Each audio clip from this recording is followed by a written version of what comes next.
Ψάχνεις ένα άρωμα που να θυμίζει ακριβή καθαριότητα, ακριβό σαμπουάν, αλλά όχι το βαρετό σαπούνι. Ξέρεις τι εννοώ.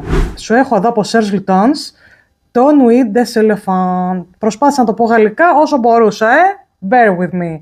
Λοιπόν, ένα άρωμα, πολύ ωραίο, εδώ έχω το δειγματάκι. Το όνομα είναι παγίδα. Μην ακούς ελοφάν και ότι θα σου έρθει πλαστικίλα και τέτοια. Καμία σχέση.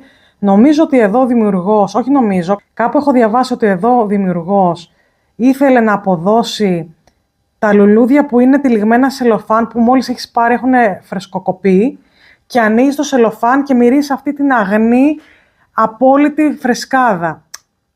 Αυτό έχω διαβάσει, δεν ξέρω αν ισχύει. Πάντως, πλαστικίλα δεν σου μυρίζει. Ξέχνα τα βαριά παχαρικά και τα λιβάνια που μας έχει συνηθίσει ο οίκος και λατρεύουμε όλοι.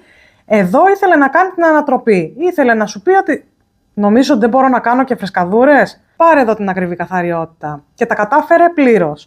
Μιλάμε ίσως για το πιο ευκολοφόρετο άρωμα του οίκου. Αυτό θεωρώ εγώ. Έχει μέσα όσμανθο, ένα λουλούδι το οποίο σε μπερδεύει, γιατί δεν είναι λουλουδένια η αίσθησή του, η μυρωδιά του. Είναι περισσότερο ώριμο, γλυκό, ροδάκινο. Έχει επίσης μέσα μέλι. Κάτσε να δω τις νότες να σου πω. Γιασεμί, νότες φρούτων, νότες πρασίνου, μανταρίνι, μόσχο, γαρίφαλα, αμύγδαλα, νότες ξύλων. Είναι ένα λουλουδένιο, φρουτώδες και απίστευτα λαμπερό άρωμα. Ευκολοφόρετο, άνοιξε καλοκαίρι, φανταστικό από το πρωί μέχρι το βράδυ.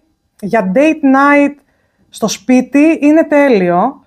Είναι αυτό το clean girl chic τέλος πάντων και όχι απαραίτητα και clean boy chic θα πω. Είναι το απόλυτο άρωμα γραφείου, έτσι, ούτε θα προκαλέσει μικρανίες, ούτε θα ενοχλήσει κανέναν. Μέτριο projection και ικανοποιητική διάρκεια στο 3ωρο θα σας πω εγώ, στο δικό μου το δέρμα. Αξίζει να το αγοράσεις. Αν ψάχνεις ένα θηρίο που γεμίζει το δωμάτιο, όχι. Αν ψάχνεις ένα άρωμα εύκολο, χωρίς προσπάθεια chic, ας πούμε, με πολυτελής καθαριότητα, ναι, να το πάρεις.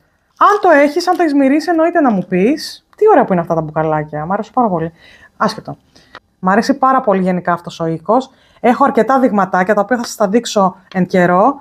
Έχω και μπουκάλια, εντάξει. Το Bois Vanille το έχω, εννοείται.